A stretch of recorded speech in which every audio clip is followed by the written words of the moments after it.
is Kanje, your favorite faith-based emotional processing and parenting coach. Dan Siegel said something that I think was very, very important, and it speaks to the heart of safe space parenting. He says, understanding more about yourself in a deeper way can help you build a more effective and enjoyable relationship with your children. And he wrote that in the book Parenting from the Inside Out. And that's the heart behind safe space parenting, to help build awareness, help parents build awareness so that they're not parenting from past traumas or past pains. Now today, in the therapeutic world, there's a modality called cognitive behavioral therapy. In cognitive behavioral therapy, there is conversation about cognitive distortions, or just a skewed way that we might look at life, and how our lens could be skewed at times. And in my work, I've seen how cognitive distortions that the parent already has comes out in their parenting. So for today, I want to look at 3 of those cognitive distortions. Now, the first one that we're going to look at is overgeneralizing. And overgeneralizing simply means that you might take one negative event or one negative experience or one negative detail, and you paint or you make a general conclusion about a matter because of that one event, that one experience, or that one detail. Now, just think about some of the experiences or some of the things that you might do from a day-to-day basis. Do you typically focus on the negative? Like, you hone in on that one negative detail, that one negative experience, and because of that one thing, everything has to be negative, or everything is bad. All right? So that's overgeneralization. The second one is catastrophizing. And I want to preface, as I'm going through this, I want to preface this by saying that we all have some form of cognitive distortions because of our experiences, right? So nobody's exempt from cognitive distortions, but some people just experience it more on an intense level than others. So catastrophizing, this means that you take something that is negative and you blow it out of proportion, right? It could be something small, it could be just an experience or a situation, and you blow it out of proportion. So, and in parenting with parents that I've worked with, I've noticed that especially when a parent is stressed, a child could do something very minimal, but because of the stress and because they already have that distorted lens, that one little thing that child does could be like a whole hurricane, a whole fire. And so as I'm going through these, just do some self-evaluation and see if these are some of the distortions that you might experience from time to time. Now, the last one I'm going to talk about today, and there's a couple more cognitive distortions. If you Google cognitive distortions, you can get a list, and maybe I'll do some more as time goes on, who knows. But the last one I'm going to look at is should statements. Do you typically, as a parent, do you typically should yourself? As a person, do you should yourself? I should have done this. So this typically means that when you think things should be done a certain way. Like, there's no ifs, ands about it. Like, it should be this way. I hear parents say, like, he should have known better, or he should have done this better.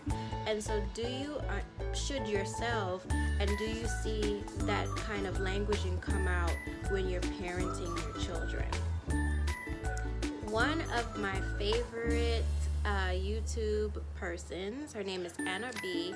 She said a very important statement, and we're going to look at some ways that we can recognize these cognitive distortions. Just some quick tips. She says sustainable steps starts with small steps, one small step at a time, taken daily. So we're going to look at some steps to kind of help increase the awareness of some of the thoughts that might be floating around. A lot of us, we don't even realize that we're having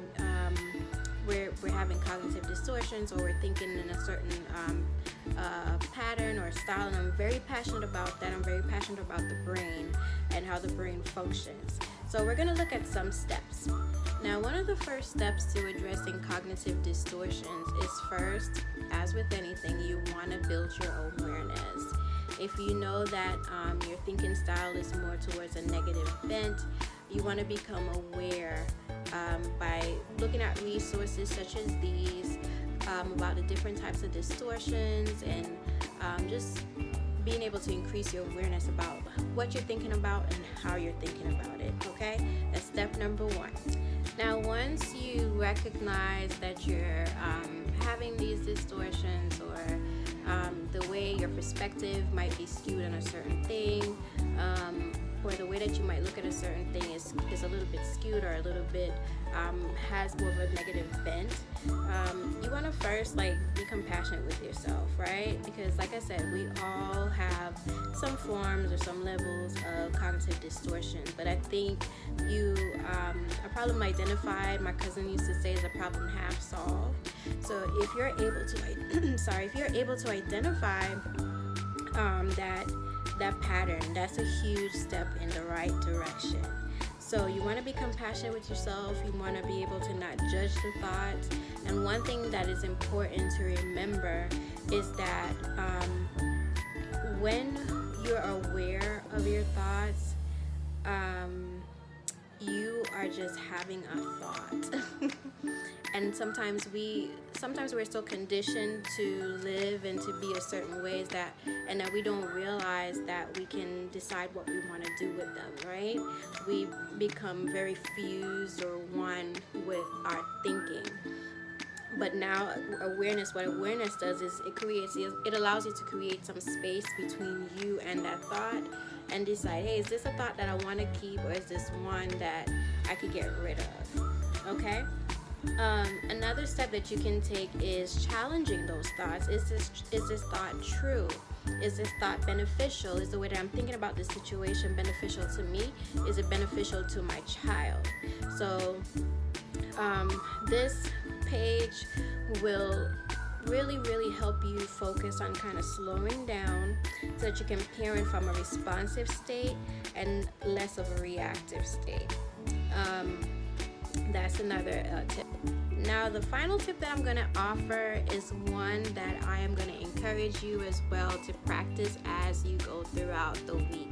If you have that one child and he gets in trouble so much that automatically, once again, that conditioning of the mind, your brain just goes automatically to point out just the negative things that he does, and it makes it hard to see some of the positive things that he or she does.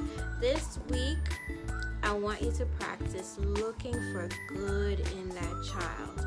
And I want you, whenever you see something that's positive, or whenever they do something that you see that's good, I want you to point it out to the child. It doesn't have to be a big blowout. It doesn't have to be this big fanfare, but it could be something as simple as, I like the way you took out the trash today, or I like the way you spoke to your sister. I want you to just go ahead and pinpoint those things in that child, to affirm that child, to build that child's esteem, and to also help shift your perspective, or shift your lens, and shift the way that you might be, or your focus on what you're looking at. Okay, so I hope that these tips were helpful, and I hope to provide more as time goes on. Thank you so much for tuning in today to Safe Space Parenting.